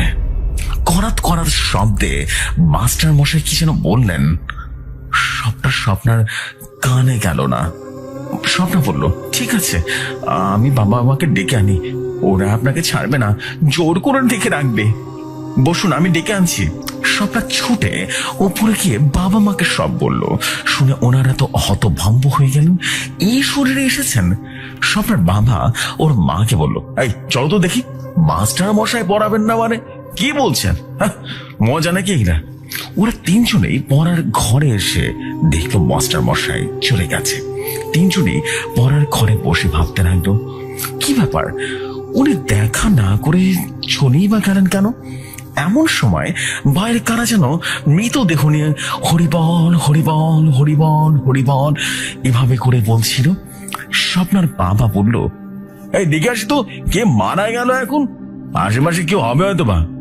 বাইরে বেরিয়ে একজনকে জিজ্ঞেস করলেন, কে মারা গেল বলুন তো? একজন চেঁচিয়ে উত্তর দিল, মাস্টার মশাই, তোমার মেয়েকে তো পড়াতো না, আজ সকালে মারা গেছে, হাসপাতালে ভর্তি ছিলেন। স্বপ্নার বাবা কোন রকমের ঘরে ঢুকে বললেন, মাস্টার মশাই তো নেই, কিভাবে সম্ভব? ওরা ওনার বর্জা নিয়ে যাচ্ছে সৎকারের জন্য, আর উনি আসবেন না। কথাগুলো শুনে স্বপ্না বলল, বাবা বাবা, হ্যাঁ একদম বাজে বলবে না, মাস্টার মশাই এসে আমাকে অঙ্ক দেখিয়ে দিয়েছেন, তুমি কি বলছো সব? এ দেখো খাতাটা দেখো। সবাই যেন হতভম্ব হয়ে দেখলো মাস্টার মশাই চেনা পরিচিত সে হাতের লেখা। মাস্টার মশাইয়ের জন্য সবার মন খারাপ হয়ে গেল। হবারই কথা, আজকাল এত ভালো মাস্টার পাওয়া যায়, এটা তো ভাগ্যের বিষয়। স্বপ্না কিছুতেই মানতে পারছে না, এটা কি করে সম্ভব? ওরা নিশ্চয়ই কোনো ভুল হচ্ছে, অন্য কেউ অথবা মারা গেছে, এটা তো মাস্টার মশাই নাও হতে পারে। রাত হলে সবাই ঘুমিয়ে গেল। স্বপ্নার আলাদা বেডরুম, সেখানে শুয়ে শুয়ে ভাবছিল, এটাকে সত্যি মানুষটা মারা যায়, তাহলে বৃষ্টিতে ছাতা মাথায় পড়াতে আসবে কি করে? শুধু একটা জিনিস, মাস্টার মশাইয়ের গলা শুনে মনে হচ্ছিল যেন অনেক দিন ধরে না খেয়ে আছে, গলাটা শুকিয়ে আছে। এই সব 7-5 ভাবতে ভাবতে স্বপ্না কখন যে ঘুমিয়ে গেল বুঝতেই পারেনি। ঘুমটা ভেঙে গেল, দেখলো মাস্টার মশাই দাঁড়িয়ে আছে। ঘুমের করে মাস্টার মশাই বলল, মাস্টার মশাই এখন পড়াবেন? মাস্টার মশাই বললেন, না রে মা, চাঁদাটা ভুলে গিয়েছিলাম, দিতে এসেছি। স্বপ্না তখন বলল, ও তার মানে আপনি আমাকে আর পড়াবেন না? বলে ফুপিয়ে ফুপিয়ে কাঁদতে লাগলো স্বপ্না। মাস্টার মশাই বললেন, না আর না। স্বপ্নার নতুন কোনো মাস্টার মশাই দরকার হয়নি। স্বপ্নার বাবা মাকে বলেছে, আমি একাই করতে পারছি, স্কুলে সব বুঝিয়ে দেয়, কোনো অসুবিধা হয় না। রোজ সকালে মাস্টার মশাই আসেন। স্বপ্না মাস্টার মশাইয়ের কাছে পড়ছে, সবার অগোচরে, একা একা। এটা কেউ জানে না, শুধু মাস্টার মশাইয়ের কথা বাবা মাকে বলেনি। বললে যদি মাস্টার মশাইয়ের আশা বন্ধ করে দেন। স্বপ্নের ভয় করে না, নিশ্চিন্তে পড়াশোনা করে। মাস্টার মশাই কি পরিষ্কার দেখতে পায় না, তবে আবছা আবছা দেখতে পায়। খসখস খসখস করে কাগজে লেখা হয়, হাতের লেখা দেখতে পায় না। স্বপ্না মাস্টার মশাইয়ের আসা যাওয়াটা খুব ভালো করে বুঝতে পারে। একটা দমকা হাওয়া ওঠে সেই সময়টাতে, আর চারিদিকটা কেমন যেন ঝাপসা হয়ে ওঠে। প্রতিদিন মাস্টার মশাই এখন ওকে পড়িয়ে চলেছে, তার মৃত্যুর 5 বছর পরেও। জিফি ভাই, এই ছিল আরেকটি ঘটনা। এই ঘটনাটির নাম মাস্টার মশাই। ভালো লাগলে শেয়ার করতে পারেন। আমি ফিরোজ খান। ঘটনাটির নাম প্রতিশোধ। ভালো লাগলে পড়ে শোনাবেন। গা শিরশির করে উঠল অমনের। কে যেন পিছ থেকে ডাকছে, অথচ কাউকে দেখতে পাচ্ছে না, মনে করতেও পারছে না গলাটা কার? রোজ এই রাস্তা ধরে বাড়ি ফিরে। রাস্তাটা একটা কবরস্থানের প্রাচীর ঘেঁষে গেছে। এটাই ওর বাড়ি ফেরার রাস্তা। প্রতিদিন এই রাস্তা ধরেই যায়, তবে এত রাতে নয়। অন্যদিন অন্য এলাকা দিয়ে যাতায়াত করে, তারই মধ্যে দিয়ে চলে যায়। যাবার সময় একবার প্রাচীরের দিকে নজরটা আপনা আপনি চলে যায়।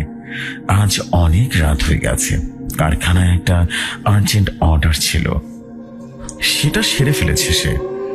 একটা লোকও নেই রাস্তায়। আজ আর গোরস্থানের দিকে তাকিয়ে দেখেনি, একটা ভয় যেন তাকে তাড়া করে বেড়াচ্ছে। সোজা চলেছে বাড়ির দিকে, কিন্তু মাঝে মাঝে শুনতে পাচ্ছে কে যেন ডাকছে, আপনি আপনি বলে। ডাকটা যতবার কানে আসছে ততবার আরো জোরে জোরে পা বাড়াচ্ছে, কিন্তু কে যেন তাকে এগোতে দিচ্ছে না। এতক্ষণে প্রাচীনটা পার হয়ে যাওয়ার কথা। প্রায় আধ ঘন্টা হয়ে গেছে, 3 মিনিটের রাস্তা শেষ করতে পারছে না। একটা গাছ ভেঙে পড়লো ঠিক আপনির সামনে। কি মুশকিল, এবার কি করে এগোবে? ডালপালায় রাস্তাটা বন্ধ। ভাবলো পেছনের দিকে রাস্তাটা ধরবে, একটু বেশি সময় লাগবে, এছাড়া তো কোনো গতি নেই। এই ভেবে সে পেছনে ঘুরে এগোতে দেখলো আরো একটা গাছ যেন পড়ে আছে। একবার সব রাস্তা বন্ধ। অবনী চেষ্টা করতে লাগলো গাছের ডালপালা সরিয়ে রাস্তা পার করতে। আবার সেই ডাক অবনী, পুলিশে দিতাম, শুধু কারখানা সুনাম নষ্ট হবে বলে ছেড়ে দিলাম। আমার কাজটা চলে গেল। পরদিন থেকে অন্য জায়গায় কাজ খুঁজতে গেছিলাম। জিজ্ঞেস করলো আগে কোথায় করতে, কারখানার নাম বললাম, ফোন করলো ম্যানেজারকে। ওদিক থেকে উত্তর এলো একটা পাকা চোর, শয়তান, ওকে না নিজের দায়িত্ব রাখুন। আরো যেখানে যেখানে গিয়েছি সবখানে জেনেছি তোর কথা। আর আমার গায়ে তকমা লেগে গেল, চোর আত্মল। কোথাও কোনো কাজ পেলাম না, সংসারটা পথে বসলো, সামনে শুধু অন্ধকার। একদিন ঠিক করলাম চোরের অপবাদ থেকে মুক্তির একটাই রাস্তা, আত্মহত্যা, সুইসাইড করে ফেলবো। একদিন সিলিং ফ্যানের সঙ্গে গামছাটা ছুড়ে ছুড়ে পড়লাম। এখন বল তোর সাথে কি করা যায় অবনী? অবনী যেন কাঁপতে লাগলো, আর কাঁপতে কাঁপতে বললো, আমায় ক্ষমা করে দাও, আমি ভুল করেছি। বিকট আওয়াজে যেন হাসতে লাগলো। অবনীর কানে কথাটা ঢুকলো আর বলল, তোকে মাফ করে দেবো তাই না? অবনী তখন বলল, আমাকে আমাকে মেরে ফেলো, যদিও যদি আমার শাস্তি আমাকে মেরে ফেলো। লোকটার গলা ভেসে এলো, তোকে মারবো না, শুধু আমার গায়ে যে কালিটা লেগেছে না সেটা মুছিয়ে দিবি। কারখানায় সকলের সামনে সত্যিটা স্বীকার করবি। অবনী দেখলো দুদিকে রাস্তা পরিষ্কার, কোথাও কোনো গাছ পড়ে নেই। সে বাড়ির চারদিকে ভালো মতো দেখে পা বাড়ালো সামনের দিকে। অবনী পরের দিন সকালে কারখানার গেটের সামনে সবাইকে ডাকলো। ম্যানেজারও এলো, বলল, সেদিন চুরিটা আমি করেছিলাম, আব্দুল চুরি করেনি। মিথ্যা বলে আব্দুলকে জড়িয়ে দিয়েছিলাম। একটা চাপা গুঞ্জন, সেটাও ভেঙে ম্যানেজার বলল, মিথ্যা অপবাদ মানে? একজনকে চাকরি খেয়ে এমন তামাশা করছো? হ্যাঁ, এবার তোমার চাকরিটা গেল। তুমি একটা বিষ, যেখানে থাকবে সেখানে সব লোকের সর্বনাশ করবে। তুমি অন্য কোথাও কাজ দেখো, এই কারখানা বন্ধ তোমার জন্য, যাও। অবনী জানতো এরকমই কিছু একটা হবে। সে অন্য জায়গায় কাজ করতে গেল এবং সেখানেও অনেক প্রশ্ন। আগে কোথায় কাজ করতে, একটাই উত্তর, তোমার মতো চোরকে তো রাখা যাবে না। কাজ খুঁজতে খুঁজতে ক্লান্ত অবনী বউ ছেলে মেয়ে শুকনো মুখে আর দেখতে পাচ্ছে না। দিনের পর দিন সাজানো সংসারটা যেন ধীরে ধীরে তছনছ হয়ে গেল। একদিন সিলিং ফ্যানের সঙ্গে দড়ি লাগিয়ে দড়ি হচ্ছে। কে যেন বলল, আপনি ফাঁসটা ভালো করে টাইট দে, ঠিক আছে? এবার গলায় ফাঁসির দড়িটা মারার মতো পড়ে নে। হ্যাঁ ঠিক আছে। এবার যার উপর দাঁড়িয়ে আছিস সে টুলটাকে একটা লাথি দে, ঠান্ডা মাথায় লাথি দিস। এই তো ছুড়ে পড়েছিস, বেশ করেছিস, বেশ। বউ ছেলে মেয়ে না খেয়ে থাকতে দেখা যায় না রে। খুব কষ্ট হচ্ছে না? খুব কষ্ট। ঠিকই ভাবে ছুলে পড়েছিলাম রে। আজ থেকে তুই আমার সাথে থাকবি। আয় অবনী, আমার জগতে তোকে স্বাগতম করছি।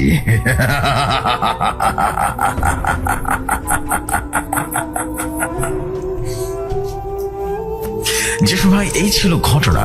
ভালো লাগলে পড়ে শোনাতে পারেন। আমি শাহিন বলছি, খুলনা থেকে। এই প্রথমবার গল্প পাঠালাম, যদি ভালো লাগে পড়ে শোনাবেন। গল্পের নাম ভুতুরে মাঠ। সমরেজ ছোটবেলা থেকে শহরে মানুষ। সম্প্রতি সমরেন্দ্র একটা চাকরি পেয়েছে, পোস্ট অফিসে চাকরিটা পেয়েছে। পোস্টিং পেয়েছে একটি গ্রামে। কি করা যায়, চাকরি বাজারে দ্রব্যমূল্য, আর তার উপরে সরকারি চাকরি। গ্রামে একটা বাড়ি ভাড়া নিয়েছে। বাড়িওয়ালা ভদ্রলোক বাড়িটা খুব সুন্দর করে বানিয়েছে। চাষাবাদে আর পোষাচ্ছে না, তাই নিজের দিকটা ভাড়া দেবেন। তাতে একটা লোক ভালো করে চলে যাবে। সমেন্দ্র সরকারি কর্মচারী, তাই দুইবার ভাবেননি। সকালে সমেন্দ্র মালপত্র নিয়ে উঠেছে ভাড়া বাড়িতে। স্ত্রী আর মেয়ে কাল আসবে। ওরা খুব একটা খুশি নয় শহর ছেড়ে গ্রামে এসে থাকতে, এবং সমেন্দ্র ওদের বুঝিয়েছে গ্রামের পরিবেশটা খুব ভালো, লোকজন খুব মিশুকে আর সহজ সরল প্রকৃতির মানুষ। তোমরা না এলেও দুদিকে সামলাতে হবে, নিজেকে ফুটিয়ে খেতে হবে। আর অগত্যা ওরা রাজি হয়ে গেল। মালপত্র নামিয়ে দুপুরে একটু বিশ্রাম নিয়ে ভাবলো, যাই গ্রামের আশেপাশটা একটু ঘুরে দেখি। দূরে দূরে একটা দোকান আছে, টিম টিম করে জ্বলছে আলো। এখানে ইলেকট্রিসিটি আছে, কিন্তু ভোল্টেজ খুব কম। বাড়িগুলো ছাড়া একটা সিগারেট দোকান দেখতে পেল। সেখান থেকে এক প্যাকেট সিগারেট আর দেশলাই কিনে নিয়ে আরো সামনে এগোতে লাগলো। হঠাৎ কানে এলো একদল বাচ্চা ছেলের আওয়াজ। ডান দিকে তাকিয়ে দেখলো একটা মাঠ, সেখানে একদল ছেলে বল খেলছে। অন্ধকার হয়ে এসেছে, দূর থেকে আবছা আবছা দেখতে পেয়েছে। এগোতে লাগলো মাঠের দিকে। সমরেশ ভাবলো, দেখি কি হয়, দেখি কি খেলছে ছেলেগুলো। গিয়ে দেখলো একটা বল নিয়ে লাফালাফি করছে। সমেন্দ্র একটা সিমেন্টের ঢিবির উপরে বসে সিগারেট টান দিচ্ছে, ওদের খেলা দেখছিল। হঠাৎ একটা বিকট আওয়াজ হলো, আর দেখলো ছেলেগুলো মাটিতে লুটিয়ে পড়ে কাঁদছে এবং কাতরাচ্ছে। সমেন্দ্র সঙ্গে সঙ্গে ওদের দিকে ছুটে গেল। দেখলো একটা ছেলে পড়ে আছে সামনে। তার দিকে এগোতেই ছেলেটা কোথায় যেন মুহূর্তে চোখের মধ্যে যেন হাওয়ায় মিলে গেল। দেখলো ওই তো আরেকটা ছেলে। তার কাছে যেতে সেও অদৃশ্য হয়ে গেল। এইভাবে যার কাছে যাচ্ছে সবাই যেন মুহূর্তের মধ্যে অদৃশ্য হয়ে গেল। সমেন্দ্র ব্যাপারটা বুঝতে না পেরে হাঁপাতে হাঁপাতে ফিরে এলো এবং বেশ ভয় পেয়ে গেল। তার কেমন যেন সবকিছু অদ্ভুত লাগছিল, কৃত্রিম মনে হচ্ছিল। তার বাসার জায়গায় চলে আসলো আর দেখলো একটা লোক দাঁড়িয়ে আছে। লোকটা সমেন্দ্রকে জিজ্ঞেস করলো, বাবু এই গ্রামে নতুন এসেছেন নাকি? সমেন্দ্র বলল, হ্যাঁ, পোস্ট অফিসে পোস্টিং পেয়েছি তো। লোকটা তখন জিজ্ঞেস করলো, এখানে কি আমাকে দিয়ে বেরিয়েছেন? আমাদের গ্রামের পরিবেশটা খুব ভালো। সমেন্দ্র বলল, হ্যাঁ তা তো নিশ্চয়ই, তবে এখানে কতগুলো ছেলে খেলা করছিল, হঠাৎ করে দেখি আমার চোখের সামনে গায়েব হয়ে গেল। কোথায় গেল বলুন তো? লোকটা বলল, ভুল দেখেছেন, এইখানে কোনো বাচ্চা তো আর খেলা করে না। সমেন্দ্র বলল, মানে কি? তাহলে কি দেখলাম আমি? লোকটা তখন বলল, শোনুন বাবু, ওই যে মাঠটা দেখছেন না, ওখানে কয়েকটা ঘর ছিল। ওদের বাচ্চারা রোজ মাঠে খেলা করতো। একদিন একটা বল দেখতে পেয়ে ওরা লুফার করছিল, আর একজনের হাত থেকে বলটা মাটিতে পড়তে বিকট এক আওয়াজ হলো। সঙ্গে সঙ্গে সবাই ছিটকে পড়লো। ভীষণ ভাবে জখম হয়ে সকলে রীতিমতো মাঠেই মারা গেল। ওটা একটা বোমা ছিল, বোমা দেখতে ঠিক বলের মতো ছিল। সমেন্দ্র জিজ্ঞেস করলো, আপনি কি নিজে দেখেছেন? লোকটা তখন বলল, হ্যাঁ, আমি নিজে খেলা দেখছিলাম। বোমটা ফাটতে আমার সারা শরীর ক্ষত বিক্ষত হয়ে যায়। গ্রামের লোকেরা ধরাধরি করে হাসপাতালে নিয়ে যায়। ডাক্তার অনেক চেষ্টা করে আমাকে বাঁচাতে পারেনি। 3 দিন অসহ্য যন্ত্রণা সহ্য না করতে পারে আমি মারা যাই। মানে কি বলছেন আপনি? আপনি তো আমার সামনে দাঁড়িয়ে আছেন। এসব কি কথা বলছেন আপনি? মরা মানুষ কিভাবে কথা বলে? বিশ্বাস করতে হবে। এগুলো কি যে গাঁজাখুরি বলছেন না? এরকম রাত্রেবেলা ভয় লাগাচ্ছেন কেন আমাকে? সমস্যা কি বলুন তো? কথাগুলো যেন কাঁপতে কাঁপতে বলল। লোকটা বলল, বিশ্বাস হচ্ছে না তো না? এবার দেখুন আমাকে দেখতে পাচ্ছেন, আর এজন্যই এমনটা বলছেন। এবার একটু ভালো করে লক্ষ্য করুন তো। এতটুকু বলেই লোকটা মুহূর্তের মধ্যেই হাওয়ায় মিলিয়ে গেল। কোন রকমে বাড়িতে ফিরে বাড়িওয়ালাকে সমস্ত ঘটনা খুলে বলল সমরেন্দ্র। বাড়িওয়ালা বলল, ঠিক শুনেছেন, এই দৃশ্য গ্রামের সবাই জানে, দেখেছে। আপনি ভুলে আর ওদিকে যাবেন না, কোনোভাবে নয়। বলতে বলতে বাড়িওয়ালাও এক অট্ট হাসি দিয়ে পুরো বাড়িটা যেন আবারও তুলতে লাগলো। সমরেন্দ্র দেখলো সামনে কোনো বাড়িওয়ালা নেই। আস্তে আস্তে নিচে নেমে এলো, ঘরের শিকল ধরে শুয়ে পড়লো। কাল ডিউটিতে যেতে হবে। এই ভয়ের পরিবেশে ক্লান্তি চোখে ঘুম চলে এলো। ঘুমিয়ে পড়লো সমরেন্দ্র। সকালে উঠে কালকে সব কথা মনে পড়ে গেল। অফিস যাওয়ার জন্য তৈরি হলো নতুন চাকরি, আর অফিসের বড়বাবুর ডাকে সমরেন্দ্রর টেবিল থেকে মাথা তুলল। বড়বাবু বললেন, আপনি ঘুমিয়ে পড়েছেন? দেখেও ডাকিনি, দুদিন শিফটিং করতে অনেক দখল গেছে। যান, বাড়ি গিয়ে বিশ্রাম করুন। সমরেন্দ্র বলে উঠল, না না না, আমি বাড়ি যাব না, আমি এখানে শুয়ে পড়বো। বড়বাবু বলল, এ তো কেন, এখানে কি করে ঘুমাবেন? প্লিজ আমাকে এখানে দুদিন থাকতে দিন, এর মধ্যে ওনাটা জায়গা দেখে নিব না আমি। বড়বাবু বলল, জানতাম ওখানে কেউ থাকতে পারে না, ওটা তো ভূতের মাঠের বাড়ি। আগে জানলে আমি বারণ করতাম। সেই বছরে বাড়িতে লোক ভাড়া আসে আর অজানা আতঙ্কে মারা যায়। আচ্ছা চলি, কাল দেখা হবে, কেমন? এই বলে সে চলে গেল। সমরেন্দ্র যেন পুরো বিষয়টা আর বিলাতে পারছিল না। কিভাবে সম্ভব? সেখানে থাকা প্রতিটা মানুষ মৃত, প্রতিটা মানুষ মৃত্যুর পর ফিরে এসেছে। এটা যেন ও মেনে নিতে পারছিল না। এই ছিল ঘটনা। যদি ভালো লাগে তাহলে পড়ে শোনাতে পারেন। আমি শাহিন বলছিলাম, খুলনা থেকে। তখনও দেশ স্বাধীন হয়নি। গোরা সাহেবের কাজ করে নীলাদ্রি আর বন্যা রত্নতত্ত্ববিদ গোরা সাহেব শ্যামশান গবেষণার সময় কিছু বই কেটে জানতে পারেন রাজা রাজবার দেশ ভারতবর্ষ, এখানে অনেক গুপ্তধন রয়েছে মাটির নিচে। সাহেব বেছে নিলেন রাজস্থানের একটি জায়গা, শহর থেকে অনেকটা ভেতরে। সরকার থেকে একটা হুকুমনামা নিলেন যাতে তিনি ওই জায়গা খনন করে কাজ করতে পারেন। সাহেব তথ্য ঘেটে জেনেছিলেন যে ওখানে একটা রাজ পরিবার বাস করত এবং অনেক ধন সম্পত্তির মালিক ছিল। সাহেবের সবচেয়ে নির্ভরযোগ্য দুজন বেছে নিলেন এই কাজে তাকে সাহায্য করতে। একজন নীলাদ্রি, অন্যজন বন্যা। ওরাও এই বিষয়ে ওপর রীতিমতো পড়াশোনা করেছে। শক্ত পাথরে মাটি খুব কষ্টসাধ্য এখানে খনন করা কাজ, এবং সাহেব হাল ছাড়েননি। তিনি নীলাদ্রি আর বন্যাকে বললেন, তোমরা যদি কাজটা সফল করতে পারো তাহলে আমি তো রাজা হবই হব, সঙ্গে তোমাদেরও আর কিন্তু খেটে খেতে হবে না। আমি পড়াশোনা করে যতটা জানতে পেরেছি, রাজপুত পরিবারের একটা বড় গুপ্তধন আছে, যার মধ্যে হিরে, মানিক, সোনা প্রচুর পরিমাণে গচ্ছিত আছে, যা দিয়ে একটা দেশ কিনে নেওয়া যাবে। এখন সমস্যাটা হলো, বেশি লোক লাগিয়ে কাজ করলে জানাজানি হয়ে গেলে তারাও এর ভাগ চাইবে। তখন হয়তো বা গুপ্তধন ভোগ করা তো দূরে থাকুক, প্রাণটাও কিন্তু চলে যেতে পারে। নীলাদ্রি তখন বলল, স্যার, ততক্ষণ আমরা লেবার খাটাবো যতক্ষণ না পর্যন্ত মাটির নিচে শক্ত কোনো বস্তুর আওয়াজ পাবো। গুপ্তধন যখন রাখা আছে তখন নিশ্চয়ই সিন্দুক জাতীয় লোহার বাক্সে ভরা থাকবে। ওই রকম কোনো সংকেত পেলে আপনি কাজ বন্ধ করে দিয়ে জানাবেন, ঠিক আছে? তখন লেবাররা চলে গেলে আমি আর বন্যা জায়গাটা খুঁজে বের করবো আর সব জিনিসপত্র উদ্ধার করে নেব। সাহেব তখন বললেন, দেখো, তুমি আর একটা মেয়ে দুজনেই এই কাজটা করতে পারবে? সত্যি করে বলো।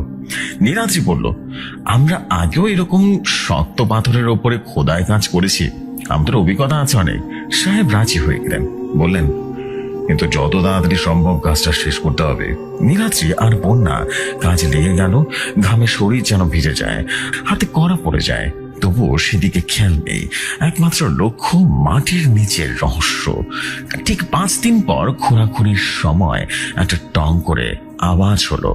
বন্যা নীলাদ্রিকে বলল, দেখ, মনে হচ্ছে এখানে কিছু একটা আছে। ওরা বাকি জায়গা ছেড়ে শুধু ওখানে ওইটুকু জায়গা খুঁড়তে লাগলো। আওয়াজটা আরো পরিষ্কার শোনা যাচ্ছে। হঠাৎ এখানে কিছু আছে, এখানে কিছু একটা আছে। নীলাদ্রি সাহেবকে গিয়ে বিস্তারিত জানালো। সাহেব সঙ্গে সঙ্গে এসে দেখে সত্যি কালো রঙের একটা বিশাল সিন্ধুক। সাহেব বলল, কিন্তু ওটা ওঠানো তো মুশকিল, খুব ভারী মনে হচ্ছে, গ্যাস কাটার দিয়ে হাঁটতে হবে একেবারে। নীলাদ্রি বলল, আপনি গ্যাস কাটারের ব্যবস্থা করুন, আমি কেটে দেব। পরের দিন সাহেব একটা গ্যাস কাটার রীতিমতো ব্যবস্থা করে নিয়ে এলো। নীলাদ্রি আর বন্যা ওই যন্ত্রণা দিয়ে সিন্দুকটা কেটে ফেললো। সিন্দুকের ভেতরে থাকা জিনিসগুলো ঝলমল করে উঠলো। সাহেবের চোখ দুটোয় লালস্য করে রীতিমতো চকচক চকচক করে উঠলো। নীলাদ্রি আর বন্যা সাফল্যের হাসি হেসে সাহেবের দিকে তাকালো আর বলল, কিন্তু এ কি? সাহেবের হাতে পিস্তল।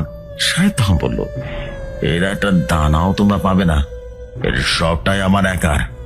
নীলাদ্রি আর বন্যা কিছু বলতে যাচ্ছিল, কিন্তু সাহেব পিস্তলের বুলেট ওদের দুজনের ঝাঁঝরা করে দিল। দুটো নিথর দেহ সামনে পড়ে গেল এবং খোলা সিন্ধুক, বলি, মাণিক্য, হৃদের জহরত, সোনার বার। সাহেব ঠিক করলো এত জিনিস একসঙ্গে নিয়ে যাবে না, রোজ কিছু এসে কিছু নিয়ে যাবে। তারপর জায়গাটা মাটির নিচে চাপা দিয়ে রেখে দেবে, রোজ এসে যতটা সম্ভব নিয়ে যাবে। সাহেব, নীলাদ্রি আর বন্যা বডি দুটো বাকি জায়গা সেখানে খোঁড়া হয়েছিল এবং সেখানে মাটি চাপা দিয়ে চলে গেল। কদিনের ব্যাপার, তারপর সে তো আর সব কিছু গুটিয়ে নিয়ে হাওয়া হয়ে যাবে, ওদের বডির কাছে কেউ যেতেও পারবে না। সাহেব রোজ আসে, দুটো ব্যাগ ভর্তি করে গুপ্তধনের যতটা পারে নিয়ে যায়। এভাবে গুপ্তধন সরাতে সরাতে মাটির নিচে অনেকটা চলে গেল, এখন আর হাত পাওয়া যাচ্ছে না। সাহেব গর্তের ভেতরে নেমে পড়লো। নিচে মনেরা আনন্দে ব্যাগ ভর্তি করছে। হঠাৎ মনে হলো ওর ওপর থেকে কেউ যেন আছে। মুখ তুলে দেখলো হিমাদ্রি আর বন্যা। এটা কি করে সম্ভব? সাহেব নিজ হাতে ওদেরকে খুন করেছে, মাটিতে চাপা দিয়ে গেছে। আস্তে আস্তে ধস নামার মতো করে মাটি ঝরে পড়তে লাগলো। ক্রমশ মাটিতে গর্তটা যেন ভরে যাচ্ছে। সাহেবের কপালে ঘাম। তবে কি সাহেব আর উঠে আসতে পারবে না বা উঠে ফিরতে পারবে না? ভাবলো তাকে বাঁচানোর জন্য কেউ নেই। অনেকে চেষ্টা করেও উপরে ওঠার কোনো উপায় নেই। উপর থেকে নীলাদ্রি আর বন্যা গলা রীতিমতো ভেসে আসছে। সাহেব, আজ তোমার শেষ দিন, গুপ্তধনে কি হবে? নীলাদ্রি আর বন্যা যেন বিভৎস এক হাসি দিচ্ছে আর ঘৃণিত চোখে বলছে, কি সাহেব, কেমন লাগছে? আমাদের শেষ করে দিয়ে ভেবেছিলে একাই সবকিছু ভোগ করে নেবে।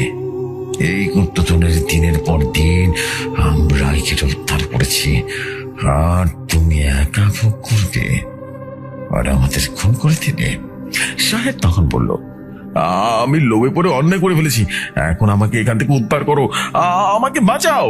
নীলাদ্রি তখন বলল, সাহেব, আমাদের কিছু করার নেই, তুমি তোমার গুপ্তধনকে বুকে জড়িয়ে থাকো, আমাদের প্রাণ থাকতে তোমাকে বাঁচাতাম, সে রাস্তা তো তুমি বন্ধ করে রেখেছো। সাহেব কোথায় গেল কেউ জানতে পারলো না। শুধু সাহেবের ঘর থেকে বস্তা বস্তা পাথর উদ্ধার করা হয়েছিল, যা রাজস্থানের রাস্তায় রাস্তায় পাওয়া যায়। সাহেবের গুপ্তধন কি করে পাথর হয়ে গেল সেটা একটা অজানা রহস্য। বাড়ির লোকজন ভাবলো পড়াশোনা করতে গিয়ে সাহেবের মাথাটা বোধহয় খারাপই হয়ে গিয়েছিল, তাই বস্তা বস্তা পাথর জমিয়ে রেখেছিল।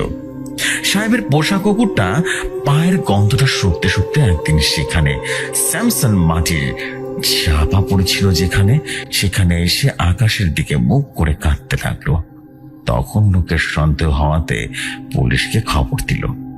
পুলিশ মাটি খুঁড়ে স্যামসনের দেহটা উদ্ধার করার পর আশেপাশে কোনো সন্দেহজনক জিনিস পাওয়া যায় কিনা তল্লাশি করতে গিয়ে আরো দুটি মৃতদেহ উদ্ধার করলো। মৃতদেহগুলো শনাক্ত করার জন্য স্যামসনের বাড়ির লোকজনকে ডেকে পাঠালো। জিজ্ঞেস করলো মৃতদেহগুলো চেনে কিনা।